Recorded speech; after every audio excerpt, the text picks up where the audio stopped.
G'azablanma. Doktor Oyis Qarniy. Birinchi qism. Muqaddima. Alloh taologa cheksiz hamd va sanolar. Rasulullohga, u zotning ahli oilasiga, sahobalarga va u zotga ergashganlarga salovat va salomlar bo'lsin. Ushbu G'azablanma nomli kitobimiz qiziqqonlik va nizolar keng quloch ochgan ayni paytda bitildi. Davrimiz muammolar bozoriga aylandi. Globallashuv jarayoni tufayli yurakni siquvchi, asablarni taranglashtiruvchi, uncha narsaga ta'sirlanmaydigan odamni ham xavotirga soladigan dahshatli xabarlar bemalol tarqalayapti. Jahldorlik kishilarning yuzlari, peshonalari, lablarida aks etayotganini ko'rasiz. Bu xulqining oqibatlari. U keltirib chiqaradigan balo va musibatlar haqida ogohlantirish esa ziyolilarning burchidir. O'kinma nomli kitobimizdan so'ng e'tiboringizga G'azablanmani havola qilmoqdamiz. Mazkur kitob Rasululloh sallallohu alayhi va sallamning sahobalardan biriga takror va takror G'azablanma deya aytgan o'gitlariga muvofiq shunday nomlandi. O'kinma tashvishlarga yechim bo'lsa, G'azablanma zaharlarning muolajasidir. Qiyinchiliklarni deb g'am chekmang. Muammolar tufayli asabiylashmang. O'tib ketgan ishlar uchun xafa bo'lmang. Boshingizga tushgan sinovlardan jahlingiz chiqmasin. O'kinmang, toki qadarga norozilik bo'lib qolmasin. G'azablanib sabringizga putur yetkazmang. Mahzun kishining davosi ilm, g'azab qilganniki esa hilimdir. Xafalikni tark etishning samarasi xursandchilik, g'azabni tark qilishning mevasi esa rozilik, mamnunlikdir. G'amnok kishi ko'ngli cho'kkan bemordir. G'azabnok esa o'ch olish dardi bilan yongan bedavodir. Na quyosh oyga yetishi mumkin va na tun kundan o'zuvchidir. Quyosh, oy va yulduzlarning har biri bir falakda suzib yuradilar. Yosin surasi 40-oyat. Siz azizlarga ushbu G'azablanma kitobimda katta fojia va surunkali xastalik bo'lmish bu illatdan qutulishga yordam beruvchi ajib nasihatlar, sinalgan tajribalar, xolis fikrlarni ulashishni istadim. Musulmon birodarim, g'azablanmang. Muslima singlim, g'azablanmang. G'azab ustida g'olib kelish inson uchun ulkan muvaffaqiyat. Nabiylarga xos yuksak xulq, mazmunli hayot mayog'idir. Ushbu kitobda ilm va ma'rifat bog'ida sayr qilib, uning totli mevasidan, chiroyli gulidan istaganingizcha terishga taklif qilaman. Qo'lingizda oyat hadislar, ta'sirli qissalar, ibratli hikoyalar, noyob baytlar va purma'no hikmatlar turibdi. Aqliy va ma'naviy huzur bo'stoniga marhabo. Oyog'ing ila tepkin, bu cho'miladigan va ichadigan sovuq suvdir deyildi. Sod surasi 42-oyat. O'zimga o'zim O'kinma va G'azablanma kitoblaridagi ko'rsatmalarga rioya qilsam, baxtiyor, ruhim xotirjam, o'y-fikrim osuda, dilim rohatda. Qolaversa, mo'l-ko'l ajrga erishgan, tanam salomat, barcha yomonliklardan ofiyatda yashar ekanman deb xulosa qildim. Allohim, bizdan mahzunlikni ketkaz. G'azabni uzoq qilib, o'z huzuringdan sakinat, omonlik va rahmatni tushirib, ular bilan qalblarimizni sug'orgin. Bizlarni hidoyatingda jamlagin. Vasvasalardan xalos qiladigan mustahkam iymon, jaholatni quvadigan ma'rifat bergin. Bizni omonlikka eltadigan yo'lga boshlab, zulmatlardan nurga chiqargin. Doktor Oyis Qarniy. G'azab haqida aytilgan gaplar. Ogoh bo'ling, g'azab odamzodning qalbidagi bir parcha cho'g'dir. Jahli chiqqanda ikki ko'zining qizarishi va tomirlarining bo'rtib chiqishini ko'rmaysizmi? Rasululloh sallallohu alayhi va sallam. 3 ta najot beruvchi va 3 ta halok qiluvchi narsa bor. Najot beruvchilari maxfiy va oshkora ishlarda Allohdan qo'rqish, faqirlikda ham, boylikda ham tejamkor bo'lish, g'azablanganda ham, mamnunlikda ham adolat bilan hukm qilishdir. Halok qiluvchilari esa itoat qilinadigan baxillik, ergashiladigan havoyi nafs va kishining o'ziga bino qo'yishidir. Rasululloh sallallohu alayhi va sallam. Haq borasida odamlarni teng ko'ringlar. Havoyi nafs bilan hukm qilishdan va g'azab paytida odamlarni jazolashdan saqlaninglar. Umar ibn Xattob roziyallohu anhu. Sizlardan kim tamagirlik, nafsi havo va g'azabdan saqlansa, najot topadi. Umar roziyallohu anhuning xutbalaridan. G'azabning boshi jinnalik, oxiri esa nadomatdir. Ba'zida g'azabning ortida halokat bo'ladi. Ali ibn Abu Talib roziyallohu anhu. Sizlardan Allohga eng yaqiningiz g'azab vaqtida halim bo'lganingizdir. Halimlikning afzali g'azab paytdagisi, sabrning afzali esa tamagirlikdan to'suvchisidir. Ali ibn Abu Talib roziyallohu anhu. Kishining halimligini g'azabi chiqqanda, omonatdorligini bir narsani xohlab yoki unga muhtoj bo'lib turganida ko'r. Jahli chiqmay turib, uning halimligini bila olmaysan. Bir narsani qattiq xohlab yoki unga muhtoj bo'lib qolmaguncha omonatdorligini ham bila olmaysan. Abdulloh ibn Mas'ud roziyallohu anhu. Bir kishiga Allohdan qo'rq deyilganda achchiqlanishi uning gunohkor bo'lishiga kifoyadir. Hikmatlarda bunday keladi: Ey Davud, qattiq g'azablanma, chunki qattiq g'azablanish donishmandning qalbini buzadi. Urva ibn Zubayr roziyallohu anhu. Ahmoqlikning boshi qizishish, uning yo'lboshchisi esa g'azabdir. Kim nodonlikka rozi bo'lsa, unga halimlikning keragi yo'q. Halimlik ziynat va foydadir. Johillik esa uyat va zarardir. Ahmoqqa javob bermay sukut saqlashning o'zi unga javobdir. Ansorlardan biri: Kishining gavhari 3 xislatdadir. Kambag'alligini yashirishi toki insonlar iffati tufayli uni boy deb bilsinlar. G'azabini oshkor qilmasligi toki insonlar uni o'sha ishdan mamnun deb o'ylasinlar. Qiyinchiligini berkitishi toki insonlar uni farovonlikda yashamoqda deb ishonsinlar. Imom Shofiy. Bahslashish g'azablanishga boshlaydi. Alloh g'azabga chorlagan aqlni sharmanda qilsin. Abdulloh ibn Husayn. Banda g'azab qilganda Allohning g'azabiga yaqinroq bo'ladi. Ali ibn Husayn roziyallohu anhu. G'azab barcha yomonliklarning kalitidir.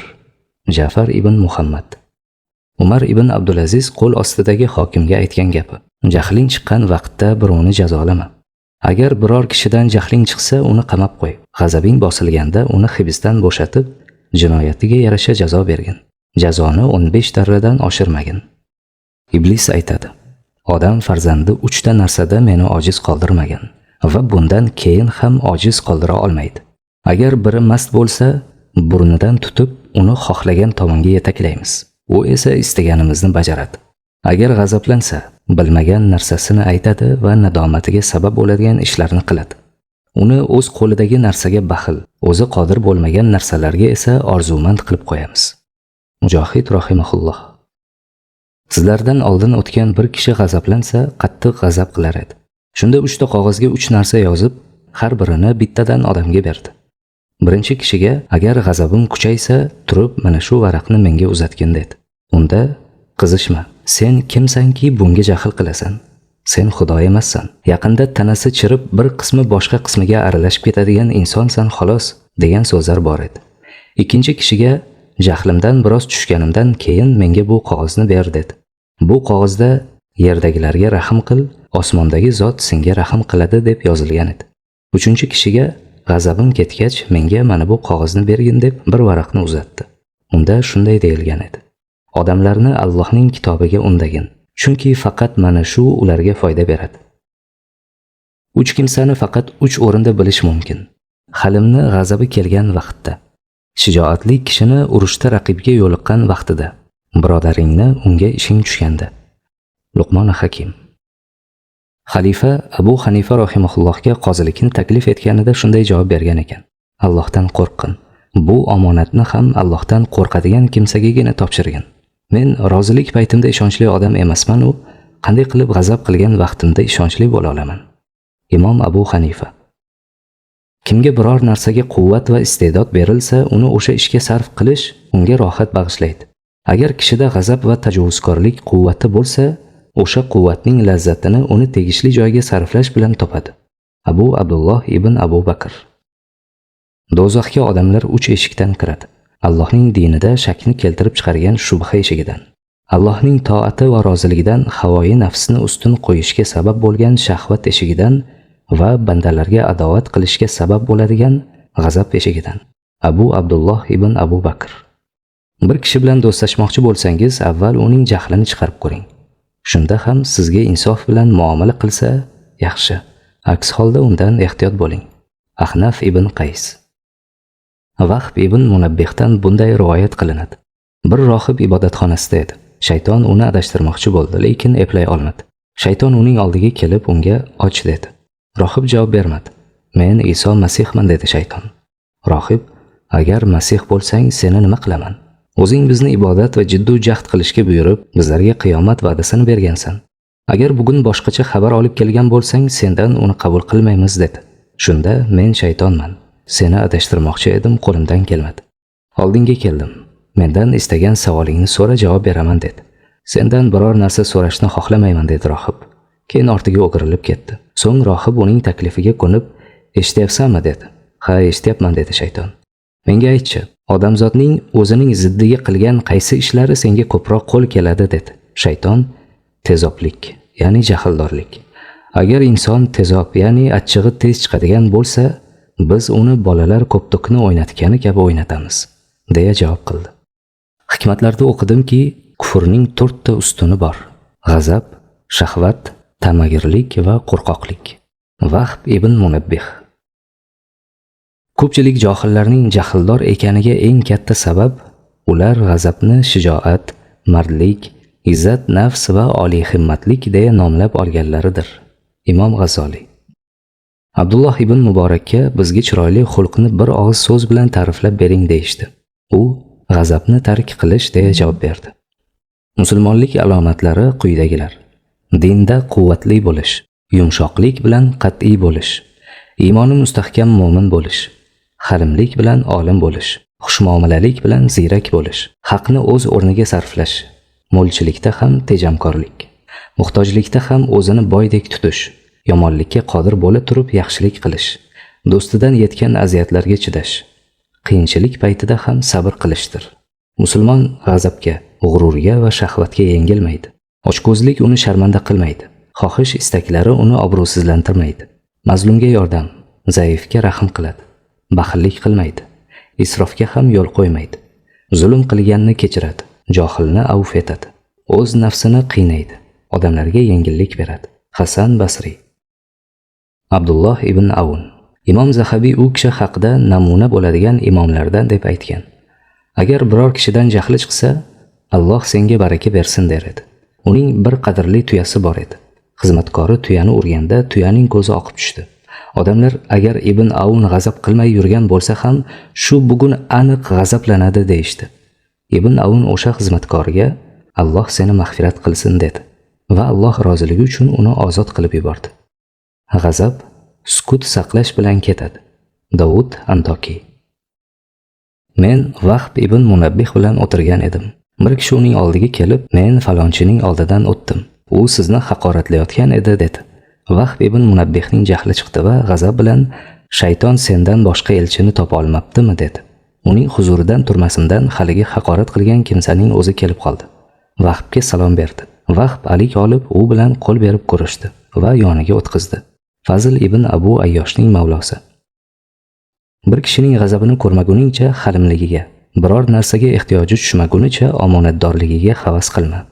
Chunki u qaysi tomonga og'ishini bilmaysan. Kishi g'azabni va tamagirlikni jilovlab olmagunicha taqvodor bo'lmaydi. Bakr ibn Abdulloh Muzaniy. 3 narsa borki, ular kimda bo'lsa, Allohga iymoni komil bo'ladi. Rozi bo'lish uni botil ishga kirgizmaydi. G'azabi haqdan chiqarmaydi. Imkoni bo'lsa ham o'ziga tegishli bo'lmagan narsani olmaydi. Ibn Kab Quroziyning Umar ibn Abdulazizga nasihati. Agar g'azab aqlga kirsa, taqvo u yerdan chiqib ketadi. Na aqli va na taqvosi bo'lgan odamga g'azab kirsa, holi qanday bo'larkin? Ibrohim ibn Adham. Odamlar orasida eng aqlli va hozir javobi g'azablanmagan insondir. Tezoblik, ya'ni tez achchiqlanish ahmoqlikning belgisidir. Undan chetda bo'lish esa oqillarning xislatlaridan.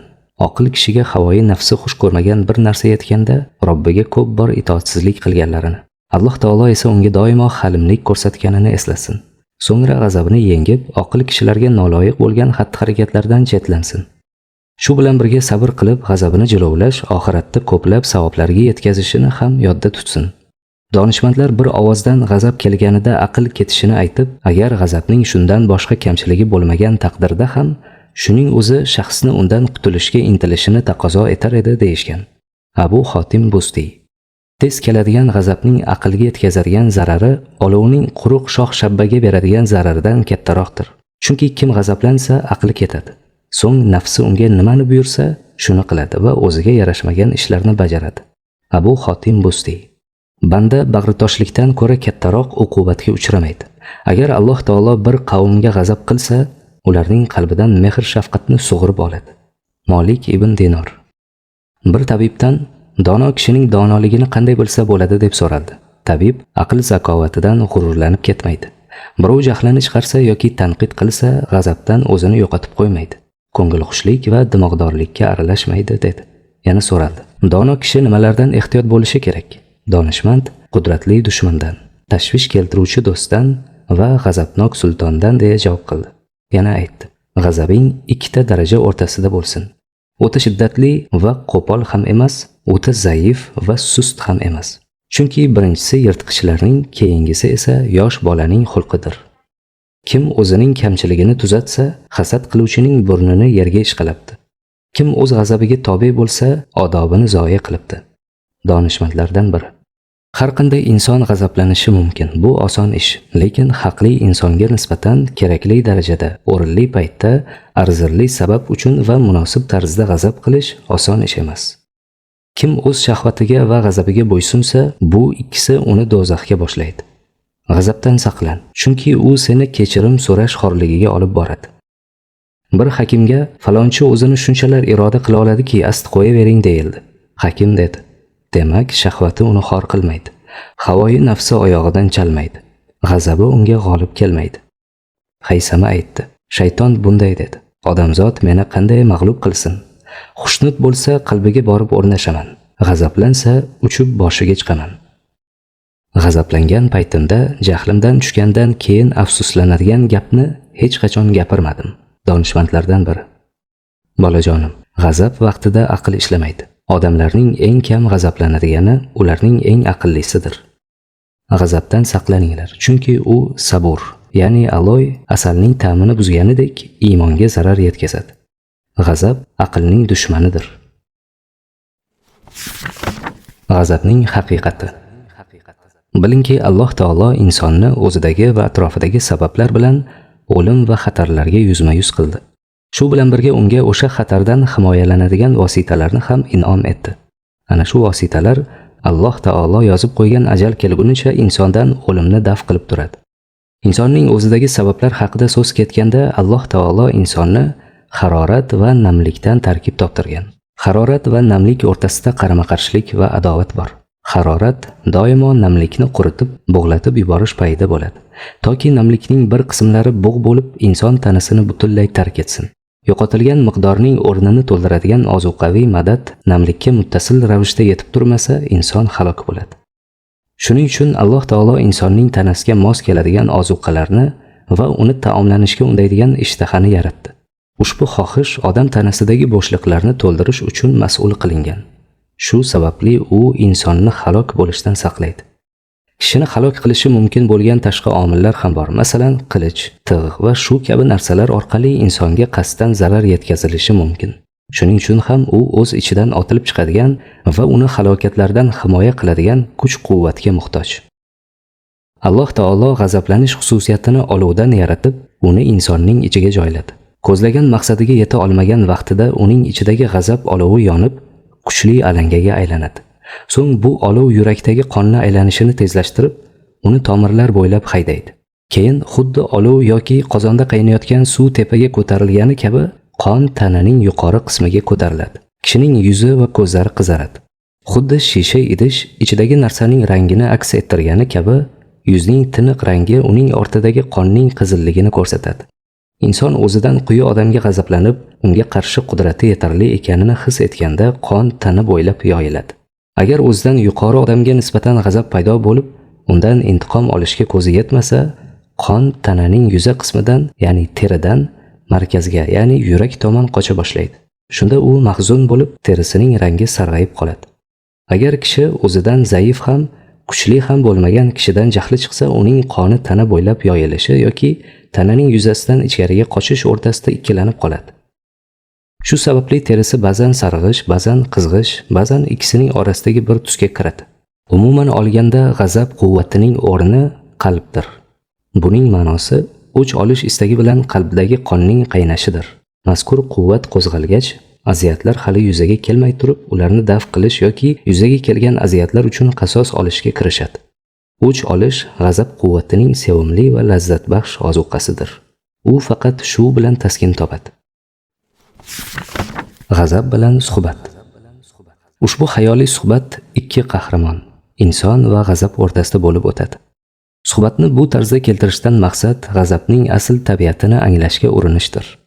Inson: xush kelibsiz janob g'azab, sizni ko'rib turganimdan xursandman. Xush ko'rdik, salomat bo'ling. Xo'sh, xizmat. Sizdan doimiy jahldorlik, kuchli g'alayon va boshqalarga aziyat yetkazishingizning boisini so'ramoqchi edim. Birinchidan, men doim ham jahl qilavermayman. Faqat ba'zida biroz achchiqlanishim mumkin. G'alayonim esa chindan ham shiddatli. Chunki men insonga o'z ehtiyojim haqida xabar berganimda, u menga quloq solmaydi. Unga kuchli bosimdan boshqasi kor qilmaydi. Agar menga vaqtida quloq tutganida edi, g'azablanmagan bo'lar edi. Endi sizni biroz tushungandek bo'ldim. Aytingchi, sizning vujudga kelishingizning sababi nima? Men aslida haqqa va to'g'rilikka muvofiq yurish uchun yaratildim. Biror nohaqlik sodir bo'lsa, o'shanda qalqiyman. Keyin bu nohaqlikni o'z o'rniga keltiraman. Bundan xabarim bor. Men nima uchun o'zingizni bunday qo'pol tarzda namoyon qilasiz demoqchi edim. Men qo'pol emasman. Aslida insonning o'zi yovvoyilashib qolgan. Men insonga xuddi qo'ng'iroq kabiman. Qo'ng'iroq ba'zi odamlarni xursand qiladi. Undan foydalanishadi. Uning yordamida uyqudan uyg'onishadi. Ammo shunday odamlar ham borki, qo'ng'iroqning borligi ularning g'azabini qo'zitadi. Aqlli kishi mendan foydalana biladi. Men insonga foyda keltirish uchun hadya etilgan katta kuchman. Uni yaxshiroq hayot kechirishga undayinki, toki ish soatlari samarali o'tsin. O'zi uchun vaqt ajratib, ta'lim olsin yoki sport bilan shug'ullansin. Quvvatimdan imkon qadar foydalansin. Xullas, yana ko'p narsalar borki, sizga keyingi safar bafurja so'zlab beraman. Chunki ayni damda haqiqatni yuzaga chiqarish va nohaqliklarga barham berish bilan mashg'ulman. Ajoyib suhbat uchun tashakkur. Sizni yanada yaxshiroq anglay boshladim. Allohning izni ila siz bilan keyinroq yana uchrashamiz. Bu fursatdan bebahra qoldirmaysiz degan umiddaman. Ikkinchi qism. G'azab tugumalari. Har bir insonda g'azab tugumalari bo'lib, ularni bosish yo'li bilan uning jahlini chiqarish mumkin. Kim insondagi ushbu tugumalarni bossa, g'azabni qo'zg'alishga sabab bo'ladi. G'azab esa turli ko'rinishlarda bo'ladi.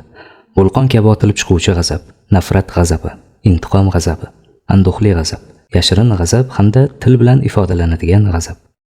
Demak, siz g'azabingizni qo'zg'atadigan tugmalarni aniqlash, ular bilan o'zga yarasha muomala qilish va ularni tushunish imkoniyatiga egasiz. Ana shunda kimdir o'sha tugmalarni bossa ham sizga ta'sir o'tkaza olmaydi va bezovta qilmaydi. Shuningdek, g'azabingizni jilovlab, u bilan chiroyli muomalada bo'lish imkoniga ega bo'lasiz. G'azabingizni keltirib chiqaruvchi bir nechta muayyan sabablar bor. Ularni bilib olgach, u ixtiyoringizda bo'ladi.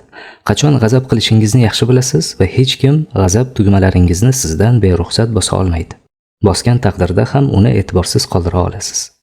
Kimdir sizni junbushga keltirib, jahlingizni chiqarishga astoydil urinsa ham, hurmatingiz va viqoringizni saqlab qolasiz. Nodonlar kayfiyatingizga aslo ta'sir o'tkaza olmaydi. G'azabni qo'zg'aydigan omillar. G'azabni qo'zg'ovchi bir qator sabablar bor. Ular sirasiga ujub, o'ziga mahliyo bo'lish, mazax, hazil, husumat, maqtanchoqlik, tahqirlash, kamsitish, xiyonat, mol-dunyo va shon-shuhratga o'ch bo'lish kabilar kiradi. Bular shariatda qattiq qoralangan tuban axloqlardan sanaladi. Har biriga qarshi o'zining ziddi bo'lgan yaxshi axloq vositasida kurashish lozim. Kishi g'azabining zarralarini aritishi va sabablarini uzishga jiddiy harakat qilishi zarur. Buning uchun maqtanchoqlikni tavoze bilan, ujubni o'zlikni yaxshi anglash bilan o'ldirasiz. Izoh. O'zlik tushunchasi moddiyatchilar ta'riflagani kabi xudbinlik emas, balki aslida hech kim ekani, zimmasida majburiyatlari bor bandaligini bilishdir. Faxrlanishni yig'ishtirasiz, chunki siz ham hamma qatori insonsiz. Insonlar esa barchasi bir otadan tarqalgan. Aslida fazilatlar bilan faxrlaniladi. Behuda faxrlanish va o'ziga bino qo'yish esa razolatning kattasidir. Mazaxdan umringizni mazmunli qiladigan shar'iy vazifalaringiz bilan mashg'ul bo'lish orqali qutulasiz. Hazilni esa sizni oxirat baxt saodatiga yetkazadigan fazilatli ishlar, go'zal axloqlar va diniy ilmlar talabida jiddiy jahd qilish orqali ketkazasiz. Bu borada Rasululloh sallallohu alayhi va sallam bunday deganlar: Jonim qo'lida bo'lgan zotga qasamki, agar men bilgan narsalarni bilganingizda ko'p yig'lab, oz kulgan bo'lar edingiz. Odamlarga aziyat berishdan o'zingizni olijanoblik ila yuqori tutish va tili zaharlikdan saqlanish orqali boshqalarni tahqirlash odatingizni yo'qotasiz.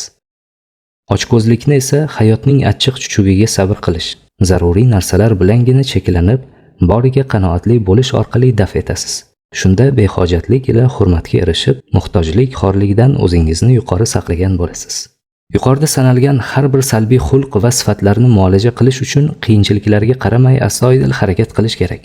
Ushbu kurashda salbiy xulqlarning zararli oqibatlarini yaxshilab anglab olish kerak, toki nafs ularni yomon ko'rsin, qabohatidan nafratlansin. Qolaversa yomon xislatlar ziddi bo'lgan ijobiy xislatlarni odatga aylanib ketgunicha muntazam rivojlantirish kerak.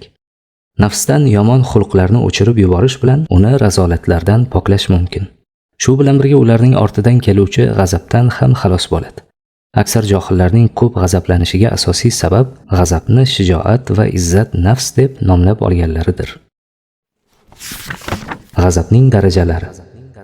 G'azabning quvvati borasida odamlar tabiatan 3 xil darajada bo'ladi. Past, haddan oshgan va mo'tadil. Past g'azab quvvatining umuman yo'qligi yoki juda zaifligini bildiradi. Bu maqtaladigan holat emas. Bunday kishilar haqida hamiyatsiz so'zi ishlatiladi. Shuning uchun Imom Shofiiy rahimahulloh kimning g'azabi chiqarilsa-yu g'azablanmasa, u eshakdir degan ekan. Hamiyati va g'azab quvvatini mutlaq yo'qotish kishi uchun jiddiy kamchilikdir.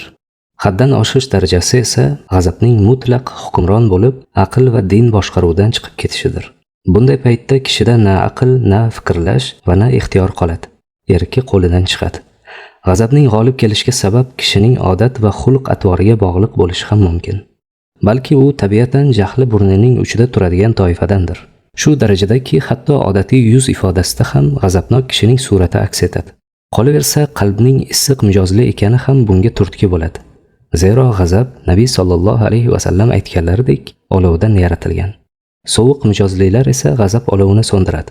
Odatga aylanib qolgan g'azabnoklikning sabablaridan biri jahlini sochish va g'azabiga ermak bo'lish bilan maqtanib, shu ishlarni shijoat, mardlik deb atab olgan odamlar bilan aralashib yurishdir.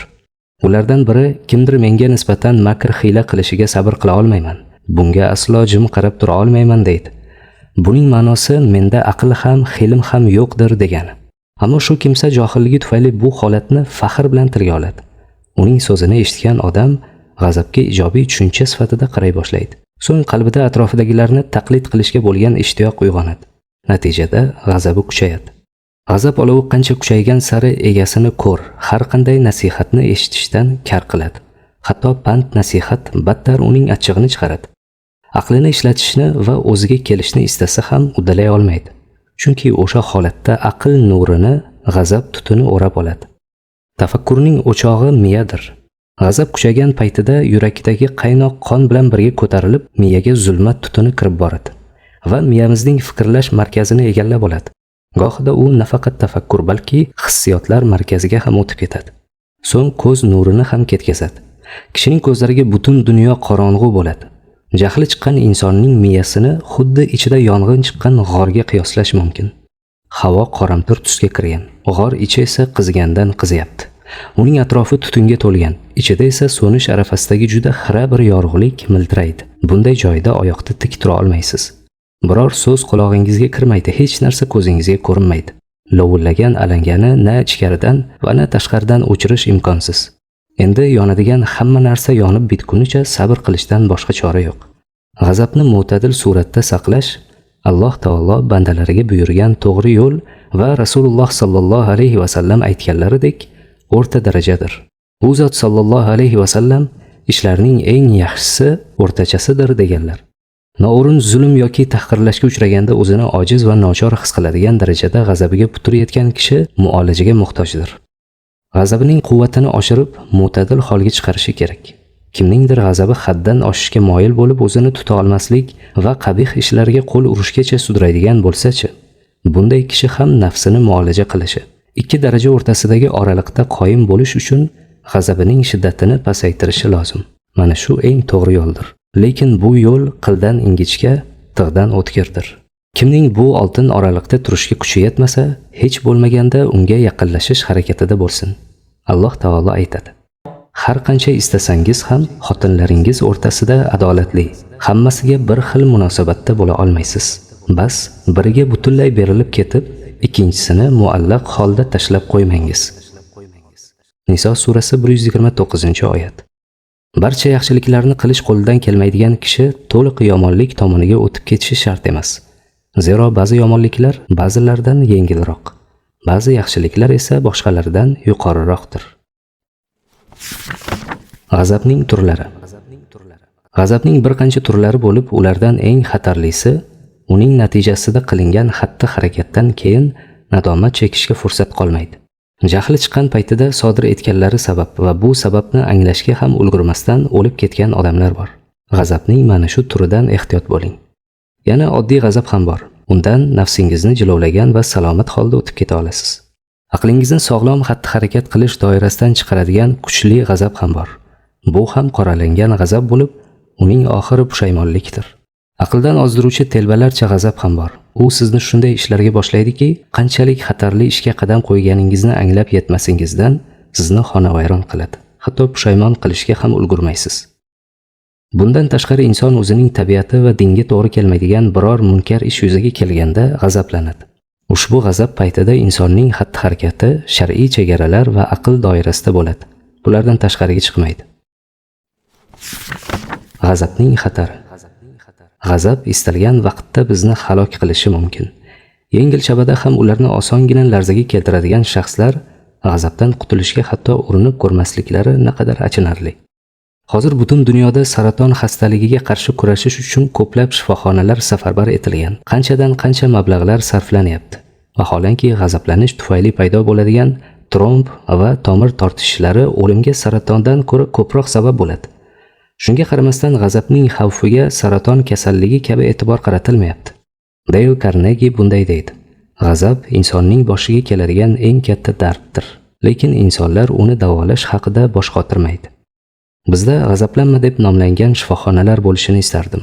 U yerda shifokor, maslahatchi va murabbiylar odamlar bilan muloqot qilib, keyinchalik afsuslanadigan xato qarorlar qabul qilmaslaridan oldin ularning muammolariga yechim topishda yordam berishsa. Chunki qotilliklar, ajrimlar, haqoratlar, ahdlar buzilishi, xiyonatlar va boshqa ko'plab jinoyatlarning sababi g'azabdir. Mahzunlik va g'azab. Mahzunlik bilan g'azab o'rtasidagi farq shuki, xafa bo'lgan inson ichida mahzun bo'ladi. Mahzunlikning asari uning o'zidagina aks etadi. G'azab esa shaxsning o'zini ham, boshqalarni ham birdek kuydiradi. Bir kishining xafa bo'lgani tufayli ayoliga taloq bergani, odam o'ldirib qo'ygani, birovni urgani yoxud birovni qamatib yuborgani, jarohat yetkazgani kabi ishlarni eshitmaganman. Bunday holatlar bo'lsa ham barmoq bilan sanagulik. Lekin tarix kitoblarini o'qir ekanman, unda g'azablangani tufayli birovni o'ldirgan, qamab yuborgan, o'zaro munosabatlarni buzib yuborgan insonlarga ko'p guvoh bo'lganman. G'azabning ta'siri vayronkordir. Mahzunlik g'azabning natijasi o'laroq paydo bo'ladigan holatlardan biri xolos. G'azab vulqon otilishi, momaqaldiroq gumburlashi kabidir. Shuning uchun g'azabi qo'zidi, g'azabdan titradi degan iboralar ishlatiladi. Alloh taolo dushmanlarni zikr qilgan paytida Alloh ulardan darg'azab bo'ldi degan. Alloh subhanahu va taolo ularni g'azabi bilan azobga tutadi. Ularga g'azab qiladi. Lekin mahzun bo'lmaydi, chunki mahzunlik Alloh taologa loyiq bo'lmagan salbiy sifatdir. G'azab esa kuch-quvvatni ifodalovchi sifatdir. Alloh taolo o'zining ulug'ligi, buyukligiga mos va xos ravishda g'azab qiladi. O'zining to'g'ri yo'lidan toyib ketgan ummatlarni halok qilgani to'g'risida bunday degan: Bas, qachonki ular g'azabimizni oshirishgach, biz ulardan intiqom oldik. Barchalarini suvga g'arq qilib yubordik. Zuhruf surasi 55-oyat. Ya'ni ular Allohning g'azabini keltirgach, Alloh taolo ularga g'azab qildi va halok etdi. Agar biz o'z shaxsiyatimizni ilm, hikmat va halimlik asosida bunyod etmoqchi hamda Alloh taolo bizga rizq qilib bergan yaxshiliklardan rohatlanib yashamoqchi bo'lsak, g'azab otiga minmasligimiz kerak.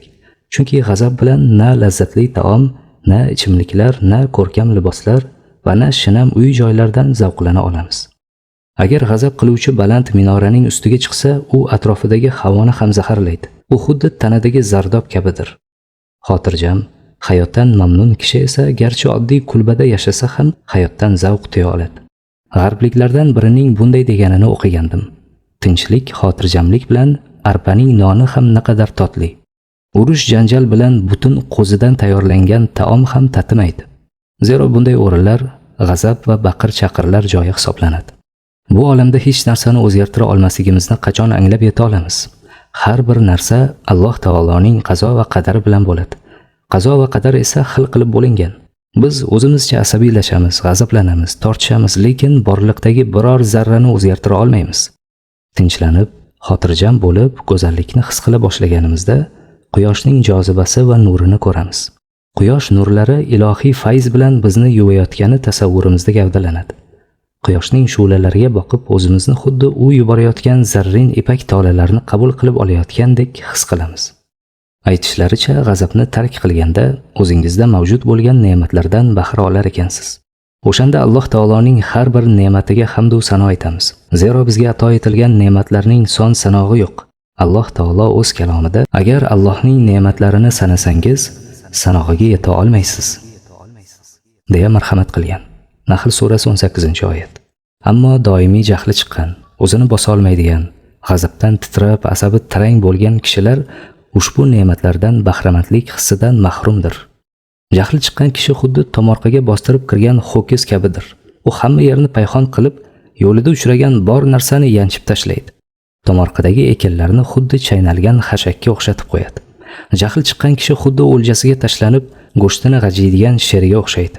Inson qachon nafsini isloh qilib, mamnunlik darajasiga yetsa, o'tgan ishlarni o'zgartira olmasligini anglasagina, tinch va xotirjam hayot kechiradi. G'azab dushmandir. Nazar solib, go'zal odatlarsiz komil fazilatni ko'rmadim. Odob axloqsiz sog'lom aqlni ko'rmadim. Kishining aqliga nimalar dushmanligini tekshirib, unga g'azabdan-da jiddiy yovni ko'rmadim. Bizning tanamiz. Ko'pchilik insonlar g'azablangan paytda jismda katta miqdorda quvvat paydo bo'lib, yurakni va boshni egallab olishidan qo'rqishadi. G'azab quvvati ularni egallab olgach, o'zimni yo'qotib qo'yaman deb hisoblashadi. Ulardan biri ayblanuvchi sifatida javob berar ekan, o'zini oqlab, jahlim chiqib turgandi. Nima qilayotganimni bilmayotgan edim. Qattiq asabiylashgan edim. O'zimni to'xtata olmay qoldim. G'azab ko'zimni ko'r qilgan edi kabi vajlarni keltiradi. Haqorat va kamsitish. Inson kundalik hayotda biror johilning haqoratlari va nodonning hurmatsizliklariga duch keladi. Aqlli inson bunday kishilarga teng bo'lib, ularni tubanligiga munosib javob berish payda bo'lmaydi. Aksincha, bunday gap so'zlar ularni junbushga keltirib, azmanliklariga putur yetkazmaydi. Ular behuda gap so'zlardan o'zlarini himoya qilish haqida bosh qotirib ham o'tirmaydi. Aynan shunday vaziyatlarda insonning vazminligi sinovdan o'tadi. Bir kecha Umar ibn Abdulaziz atrofida qo'riqchilar bilan masjidga kirdi. U yerda uxlab yotgan bir kishining oldidan o'tayotganda unga oyog'i tegib, qoqilib ketdi. Boyagi kishi boshini ko'tarib, "Jinnimisan?" dedi. Umar xotirjam holatda "Yo'q" dedi. Shunda xalifaning qo'riqchilari boyagi kishining ta'zirini berib qo'ymoqchi bo'lishdi. Umar ularni to'xtatib, "U mendan sen jinnimisan?" deb so'radi. "Men esa yo'q deb javob qildim xolos" dedi.